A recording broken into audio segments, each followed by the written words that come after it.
என்னடி உன் அம்மாவுக்கு உலகம் தெரியாது, எதை சொன்னாலும் நம்பிடுவான்னு நினைச்சிட்டு இருக்கியா? பேசுறவன் எந்த அர்த்தத்துல பேசுறான்னு கூட தெரியாத அளவுக்கா இருக்கேன் நானு. உனக்கு போன் பண்ணவன் நோட்ஸ் பத்தி பேசவே இல்ல.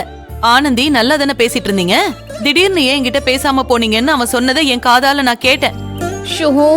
அம்மா அப்படி இல்லம்மா, அது வேற ஒரு சின்ன பிரச்சனைமா. மத்தபடி நீ நினைக்கிற மாதிரிலாம் இல்ல. நீ தேவையில்லாம ஏதாவது யோசிச்சுட்டு இருக்காத. ஒரு பெத்தவள என்னோட பயம் எனக்கு இருக்கதான் செய்யும். ஏற்கனவே இந்த குடும்பத்துல ஒரு விஷயம் நடந்து குடும்ப மானத்தை காப்பாத்துறதுக்கு எவ்வளவு போராடணும், அது அந்த ஆண்டவனுக்கு மட்டும் தான் தெரியும். திரும்ப அந்த மாதிரி ஒரு விஷயம் நடந்துட கூடாதுன்னு தான் நான் பயப்படுறேன். உனக்கு ஒரு நல்ல வாழ்க்கையை தானே நாங்க அமைச்சு கொடுக்கறோம். நாங்க யார கை காட்டுறோமோ அவனை கட்டிக்கோ. முடியாதுமா, நான் இவ்ளோ சொல்றேன், நீ சொன்னதையே சொல்லிட்டு இருக்க. என்ன போட்டு ரொம்ப பிரஷர் பண்ணாதீங்க. நீங்க யார கை காட்டினாலும் என்னால கல்யாணம் படிக்க முடியாது. எனக்கு இப்ப கல்யாணம் வேண்டாம். நான் படிக்கணும் படிக்கணும் படிக்கணும். நான் சொல்றத சொல்லிட்டேன், நீ அதை கேட்டுதான் ஆகணும். அம்மா அம்மா நான் சொல்றத கேளுமா. அம்மா அம்மா சொன்ன கேளுமா. அம்மா எனக்கு கல்யாணம் வேண்டாமா, என்ன நிம்மதியா படிக்க விடுங்க. நீ நினைக்கிற மாதிரி இல்ல, நான் படிப்புல மட்டும் தான் கவனமா இருக்கேன். இத பாரு, திரும்ப திரும்ப சொன்னதையே சொல்லிட்டு இருக்காத. கல்யாணத்துக்கு அப்புறம் படிக்கலாம்னு சொல்லியாச்சுல, அதுக்கப்புறம் உனக்கு என்ன பிரச்சனை? அம்மா நில்லுமா. அம்மா அக்கா அக்கா பாருக்கா, எவ்வளவு சொன்னாலும் அம்மா கேட்க மாட்டாங்க. எனக்கு கல்யாணம் வேண்டாம்னு சொல்லுக்கா. நான் என்ன சொன்னாலும் கல்யாணம் பண்ணியே ஆகணும்னு பிடிவாதமா இருக்காங்க. ப்ளீஸ் அம்மா, எனக்கு புரியுது, நீ அழாத. மா நேத்து தான் உன்கிட்ட படிச்சு சொன்னல, திரும்பவும் எதுக்குமா ஆரம்பிக்கிற?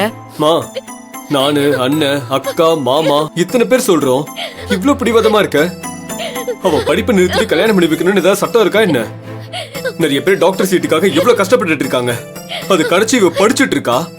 அவளை போய் விடாம கல்யாணம் பண்ணிக்கோன்னு டார்ச்சர் பண்ணிட்டு இருக்க. என்ன ஆனாலும் சரிமா, இதுக்கு நான் ஒத்துக்கவே மாட்டேன். எனக்கும் பெருசா இதுல உடன்பாடுலாம் இல்லம்மா. அவதான் அவளை கேக்குறாள், அவ விருப்பப்படி படிக்கிட்டு விடுங்க, மத்ததெல்லாம் அப்புறம் பாத்துக்கலாம்.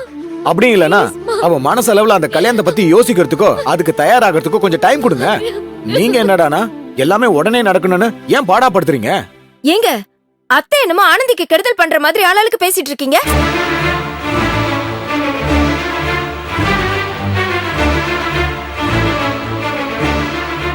அந்த மாப்பிள்ளையே நல்லவராதான் இருக்காரு, அந்த குடும்பமும் நல்ல குடும்பமா தான் இருக்கு. அங்க வாக்கப்பட்டு போனா ஆனந்தியோட வாழ்க்கை நல்லா இருக்கும்னு அத்தை சொல்லிட்டு இருக்காங்க. அதை யாரும் புரிஞ்சுக்க மாட்டேங்கிறீங்களே.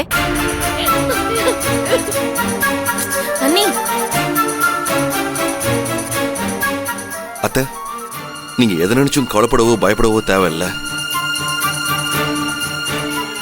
கண்டிப்பா இந்த சம்பந்தம் இல்லைனாலும் இதை விட நல்ல சம்பந்தமா ஆனந்திக்கு அமையும். அவ முதல்ல படிக்கட்டுமே, அதுக்கப்புறம் மத்ததெல்லாம் பாத்துக்கலாம். என்ன மாப்பிள்ள, நீங்களும் இவங்களோட சேர்ந்து பேசிட்டு இருக்கீங்க? என்னைக்கும் நல்லது நடக்கும்னு நம்பி இன்னைக்கு நடக்க போற நல்லது வேண்டான்னு ஒதுக்க சொல்றீங்களா? அம்மா, இப்படி நீங்க எல்லாரும் இவளுக்காக பேசுறதுனாலதான் இவ பிடிவாதம் பிடிக்கிறா. நீங்களா விடுங்க, இவ கண்டிப்பா கல்யாணத்துக்கு சம்மதிப்பா. அம்மா எனக்கு கல்யாணம் வேண்டாங்கிறதுல நான் உறுதியா தான் இருக்கேன். யார் சொன்னாலும் இப்போதைக்கு நான் கல்யாணம் வேண்டாம் தான் சொல்லுவேன். நீ வேண்டான்னு சொன்னாலாம் விட்டுற முடியாது ஆனந்தி. இப்ப உனக்கு புரியலனாலும் பின்னாடி அம்மா நம்ம நல்லதுக்காக தான் சொன்னாங்கன்னு புரியும்.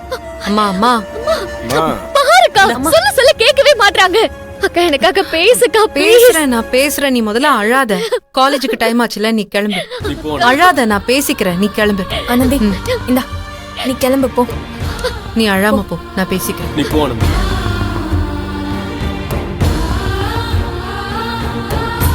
மா, ஏமா அவளை கல்யாணம் பண்ணிக்கோன்னு அழ வச்சிட்டு இருக்க?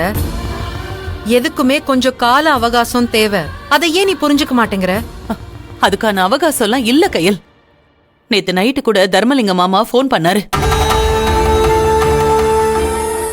மாப்பிள்ள வீட்டுல கேக்குறாங்க, என்ன சொல்றதுன்னு திரும்ப திரும்ப கேக்குறாரு.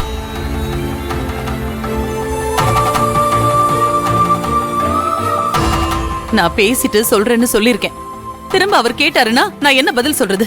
ஆனந்திக்கு விருப்பம் இல்ல, இப்போதைக்கு படிக்கணும்னு நினைக்கிறான்னு நீ ஓப்பனா பேசு.